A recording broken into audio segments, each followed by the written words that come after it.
Hello दोस्तों, मैं हूँ रुबैया मलिक और आप लोग सुन रहे हैं कहीं इश्क ना हो जाए। इस कहानी में आगे क्या होने वाला है, आइए सुनते हैं। अगले ही पल गौरव का कॉलर पकड़कर कहती है, लेकिन अगर तेरा ये आइडिया फेल हुआ तो देख लियो। गौरव कहता है, अरे मेरी माँ क्यों गुस्सा कर रही है, पक्का काम करेगा ये आइडिया, तो फिक्र मत कर। ये कहकर वो वहाँ से जाने लगता है। अनिका उसे देखकर कहती है, तू कहाँ जा रहा है अब? गौरव टेढ़ा मुस्कुरा कर कहता है, मैं चला अपनी दृष्टि के पास। थोड़े नखरे करने का मन कर रहा है, थोड़ी नाराजगी दिखाने का मन कर रहा है। ये कहकर वो मुस्कुराकर अंदर चला जाता है। दृष्टि किचन में थी। ब्राउन कलर की साड़ी, चेहरे पर हल्का सा मेकअप, गुलाबी होठ, बाल खुले हुए, बेहद खूबसूरत लग रही थी वो। उसे देखकर दिल धड़क उठता है गौरव का और वो मन में कहता है, यार ये लड़की जल्दी नाराजगी खत्म करवा कर मानेगी। खैर, वो पानी पीने के बहाने से किचन में जाता है। दृष्टि उसे देखकर मुस्कुरा देती है। गौरव मन में कहता है, हाय इसकी स्माइल दीवाना कर दिया है इसने मुझे। पर वो अपने चेहरे पर गंभीरता के भाव ही रखता है। फ्रिज में से पानी की बोतल निकालकर वो पानी पीता है और जानबूझकर अपनी चोट वाली बाजू फ्रिज में दे मारता है और फिर दर्द से चिल्लाता है। दृष्टि जल्दी से उसके पास जाकर उसकी बाजू को सहलाते हुए कहती है, अरे क्या कर रहे हो, ध्यान कहाँ रहता है तुम्हारा? देखो लग गई ना। उसके चेहरे पर गौरव के लिए चिंता, बेचैनी, आंखों में बेहिसाब प्यार सब नजर आ रहा था, जो गौरव को बहुत ही सुकून दे रहा था। पर वो झूठी नाराजगी जताते हुए अपनी बाजू खींच लेता है और गुस्से से कहता है, तुम्हें मेरी इतनी चिंता करने की जरूरत नहीं है। ये कहकर वो अपने कमरे में जाने लगता है और मन ही मन खुश होते हुए कहता है, अब ये पक्का मेरे पीछे आएगी। और यही होता है। दृष्टि उसके पीछे जाती है और कहती है, मेरी बात तो सुनो प्लीज। अच्छा एक बार मुझे देखने तो दो ना। लेकिन गौरव उसकी बातों का कोई जवाब नहीं देता और कमरे में चला जाता है। दृष्टि भी कमरे में जाकर कहती है, मैं दवाई लगा दूं? गौरव एक नजर उसकी तरफ देखता है, फिर अपनी शर्ट उतारते हुए कहता है, लगा दो। दृष्टि दवाई लेकर उसके पास बैठ जाती है। उसका दिल जोरों से धड़क रहा था। दृष्टि अपना ठंडा ठंडा हाथ गौरव के कंधे पर रखती है। गौरव का शरीर सिहर उठता है, उसकी धड़कनें भी बढ़ जाती है। यही हाल दृष्टि का भी था। वो जल्दी से दवाई लगाकर कहती है, मैं अभी आई। ये कहकर वो जल्दी से बाहर भाग जाती है। उसे देखकर गौरव के चेहरे पर बड़ी वाली स्माइल आ जाती है और मन में कहता है, हाय मेरी भोली सी दृष्टि। रात होने वाली थी और अनिका बेसब्री से अर्जुन का इंतजार कर रही थी और मन ही मन उसे ऐसा लग रहा था कि आज तो अर्जुन उसे आई लव यू बोल ही देगा। अर्जुन घर आता है। वो गाड़ी में बैठा अनिका की दोपहर की हरकत के बारे में सोच रहा था और मन में कह रहा था, दोपहर को तो बच गया था, पर अब मुझे नहीं छोड़ेगी अनिका। खैर वो अंदर जाता है। सब लोग खाना खाने के लिए उसका इंतज़ार कर रहे थे। अनिका बस अर्जुन को देख रही थी, जो कि उसकी तरफ नहीं देख रहा था। कुछ ही देर में सब अपने अपने कमरे में थे। अर्जुन जानबूझकर अपना लैपटॉप खोलकर बैठा था और यही बात अनिका अच्छी तरीके से समझ रही थी। अनिका चेंज करने के बाद अर्जुन के बिल्कुल करीब बैठते हुए कहती है, दोपहर को कुछ पूछा था मैंने, मेरे शर्मीले। अर्जुन की धड़कनें बढ़ जाती है, पर फिर भी वो खुद पर काबू पाते हुए कहता है, क्या? मुझे तो याद नहीं। अनिका की तरफ देखे बिना वो ऐसा बोलता है। अनिका गुस्से से कहती है, ऐसा है, ज्यादा बनो मत, सब पता है तुम्हें। अनिका अर्जुन को उसके कॉलर से पकड़कर अपनी तरफ करते हुए कहती है, मुझे मेरे आई लव यू का जवाब चाहिए बस। अर्जुन अपना कॉलर छुड़वाते हुए कहता है, ये क्या बचपना है अनिका? अनिका कहती है, मेरी फीलिंग्स तुम्हें बचपना लगती है। ये कहकर वो एक झटके से अर्जुन से दूर हो जाती है और दूसरी तरफ करवट लेकर लेट जाती है। कुछ देर तक तो अर्जुन उसको देखता रहता है, लेकिन उसे लगता है कि अनिका तो ये सब करती रहती है। जितनी जल्दी नाराज होती है उतनी जल्दी मान भी जाती है। पर अर्जुन को नहीं पता कि अनिका के दिमाग में क्या खिचड़ी पक रही है। वो भी एक गहरी सांस लेकर अपनी तरफ लेट जाता है। अगली सुबह कुछ खटपट की आवाज़ से अर्जुन की नींद खुलती है। वो उठकर बैठ जाता है और अनिका को हैरानी से देखता है, जो अलमारी में से अपने कपड़े निकालकर बैग में रख रही थी। अर्जुन उसकी तरफ देखकर कहता है, ये तुम क्या कर रही हो अनिका? अनिका बेरुखी से कहती है, क्यों, दिखाई नहीं देता तुम्हें? अर्जुन को बहुत अजीब लगता है। अर्जुन अनिका को कहता है, वो तो मुझे दिख रहा है कि तुम पैकिंग कर रही हो, पर क्यों कर रही हो? अनिका उसकी तरफ बिना देखे कहती है, क्योंकि मैं अपने घर जा रही हूँ। अर्जुन कहता है, मामा मामी के घर जाने के लिए इतने सारे कपड़े क्यों? मेरे साथ चलना और मेरे साथ ही वापस आ जाना। अनिका गुस्से से उसकी तरफ घूर कर कहती है, तुम्हारी गुलाम हूँ मैं कि तुम चाहोगे तो मैं जाऊंगी और तुम मना कर दोगे तो मैं नहीं जाऊंगी। अर्जुन हैरानी से कहता है, अनिका? अनिका बीच में ही कहती है, वैसे भी मैं मामा के घर नहीं जा रही हूँ, मैं अपने मम्मी पापा के घर जा रही हूँ। ये सुनते ही अर्जुन को एक झटका लगता है। वह एकदम से अनिका के पास जाकर कहता है, मम्मी पापा के घर? पर क्यों ऐसे एकदम से? अनिका कहती है, एकदम से नहीं, मैंने कल ही सोच लिया था कि अगर तुम मेरे आई लव यू का जवाब नहीं दोगे तो ठीक है, नहीं तो मैं चली जाऊंगी। अर्जुन उसके बाजू पकड़कर अपने करीब करते हुए कहता है, तुम चली जाओगी मुझे छोड़कर? अनिका अपनी बाजू छुड़वाते हुए कहती है, क्यों, तुम्हें क्या फर्क पड़ता है? तुम तो प्यार नहीं करते ना, मैं रहूं या ना रहूं? वो नाराजगी से बोलती है। अर्जुन एकटक उसका चेहरा देखते हुए कहता है, तुम्हें कब से शब्दों की जरूरत पड़ने लगी? अनिका को अर्जुन की आंखों में बेहिसाब प्यार नजर आ रहा था, पर फिर भी वो हाँ है, इस बार मुझे शब्दों की जरूरत है। मुझे जानना है मुझे लेकर तुम क्या फील करते हो, सुनना है तुम्हारे मुंह से। तरस रही हूँ मैं तुम्हारे प्यार पाने के लिए। अर्जुन बेबसी से कहता है, अनिका। अनिका उससे दूर होकर अपना सामान पैक करते हुए कहती है, यू नो वॉट, तुम ना अपनी फीलिंग को लेकर श्योर ही नहीं हो। तुम्हें खुद को नहीं पता कि तुम मुझसे प्यार करते भी हो या नहीं, इसलिए अब तुम आराम से सोचो, अच्छी तरीके से सोचो, और जब तुम्हें फाइनली समझ आ जाए कि तुम्हें क्या चाहिए तो मुझे लेने आ जाना मेरे मम्मी पापा के घर। अर्जुन गुस्से से कहता है, जाना चाहती हो ना तुम मुझे छोड़कर, तो ठीक है चली जाओ। ये कहकर अर्जुन कमरे से बाहर चला जाता है। इधर गौरव अभी तक सो रहा था और दृष्टि आईने के सामने बैठकर तैयार हो रही थी। वो अपने गीले बालों को पीछे झटकती है जो गौरव के चेहरे पे पड़ती है और उसकी नींद खुल जाती है।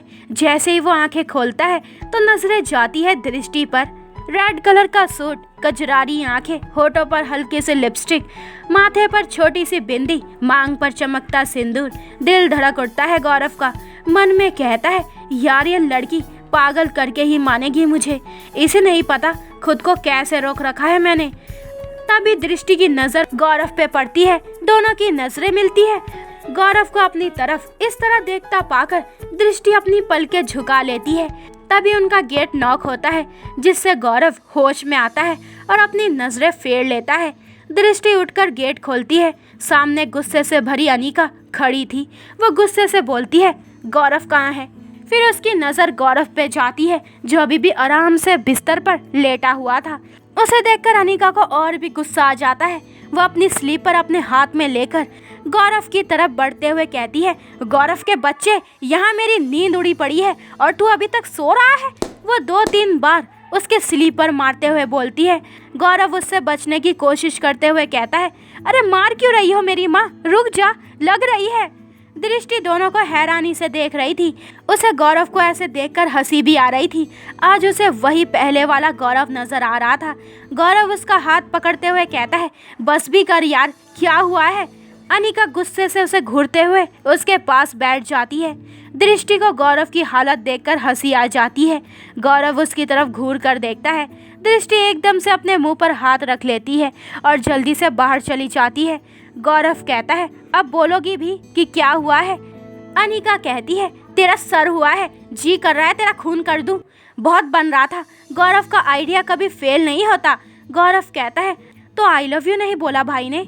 अनिका कहती है, बोला होता तो तेरे पास नहीं होती मैं। गौरव कहता है, तूने उन्हें बोला नहीं कि तू जा रही है? अनिका कहती है, बोला ना, और बदले में ये भी सुना कि जाना है तो चली जाओ। पता नहीं ये सड़ू मुझसे प्यार भी करता है कि नहीं। गौरव कहता है, करते हैं, बहुत करते हैं, पर हो सकता है उन्हें लग रहा हो कि तू नहीं जाएगी। अनिका वहाँ से जाते हुए कहती है, अपना दिमाग कम चला, मैं ही पागल थी जो तेरी बातों में आ गई। सुबह से दोपहर हो जाती है पर अर्जुन वापस नहीं आता। अब तो अनिका ने भी ठान ली थी कि वो जब भी वापस आएगी जब अर्जुन उसे लेने आएगा। उसने सबको बोल दिया था कि वो कुछ दिनों के लिए अपने मम्मी पापा के घर जा रही है। आज शाम की ट्रेन है। दोपहर बाद अनिका बिना अर्जुन से मिले निकल जाती है। स्टेशन की तरफ। उसके जाने के 1 घंटे बाद अर्जुन वापस आता है। सब लोग बाहर ही थे। सावित्री जी कहती है, लो ये अब आ रहा है, अनिका तो कब की चली गई। अर्जुन मन में कहता है, मतलब वो सच में चली गई, वो मजाक नहीं कर रही थी। उसके चेहरे पर गुस्सा साफ झलक रहा था। गौरव उसका चेहरा देखते हुए मन में कहता है, अगर भाई को पता चल गया कि आइडिया अनिका को मैंने दिया था तो। अर्जुन गुस्से से अपने कमरे में चला जाता है। उधर अनिका स्टेशन पहुंच गई थी। ट्रेन को आने में अभी टाइम था। रह रहकर उसकी नजरें अर्जुन की तलाश कर रही थी कि अभी अर्जुन आएगा और उसे रोक लेगा, पर ऐसा होता नहीं। उसकी ट्रेन आती है और वो उसमें बैठ जाती है। आंखों में नमी आ जाती है उसके। कुछ ही देर में ट्रेन चल पड़ती है। रात गहरा जाती है। ट्रेन में ज़्यादा भीड़ नहीं थी और जिस डिब्बे में अनिका बैठी थी वो तो लगभग खाली ही थी। अनिका नम आंखों से खिड़की के बाहर देख रही थी। हवा से बाल उड़कर चेहरे पर आ रहे थे। उसका सामान भी सामने वाली सीट पर ऐसे ही रखा हुआ था। जैसे जैसे ट्रेन आगे बढ़ रही थी वैसे वैसे अर्जुन की याद उसे और भी सता रही थी। आंखों की नमी अब बहने लगी थी। वो रोते हुए खुद से कहती है, सड़ू कहीं का, मुझे रोका भी नहीं। यहाँ मैं उसके लिए मरी जा रही हूँ, पर उसे कुछ है ही नहीं। अगर वो मेरे बिना रह सकता है तो मैं भी रह लूँगी। हाँ, क्या समझता है खुद को। इतने में उसके कान में एक आवाज़ पड़ती है, अरे बेटा, ये मेरी सीट है, ये सामान। अनिका उसकी तरफ बिना देखे अपना सामान उठा लेती है और वापस खिड़की की तरफ चेहरा कर लेती है। वो बूढ़ा आदमी अपनी सीट पर बैठते हुए कहता है, कहाँ जा रही हो बेटा, क्या नाम है तुम्हारा, कौन कौन है तुम्हारे घर में। अनिका का उस वक्त बिल्कुल भी मन नहीं था कुछ भी बोलने का। वो उसकी बातों का कोई जवाब नहीं देती और ना ही उसकी बातों पर ध्यान देती है। वो आदमी फिर से कहता है, अरे बेटा, बोल क्यों नहीं रही हो, गूंगी हो। अनिका घूर कर उसकी तरफ देखती है और गुस्से से कहती है, ऐसा है बुढ़ाऊ, दिमाग तो खराब मत करो ना, उम्र का लिहाज कर रही हूँ, मैं तो बता देती ढंग से। यहाँ कोई किसी को चैन से रोने भी नहीं देता।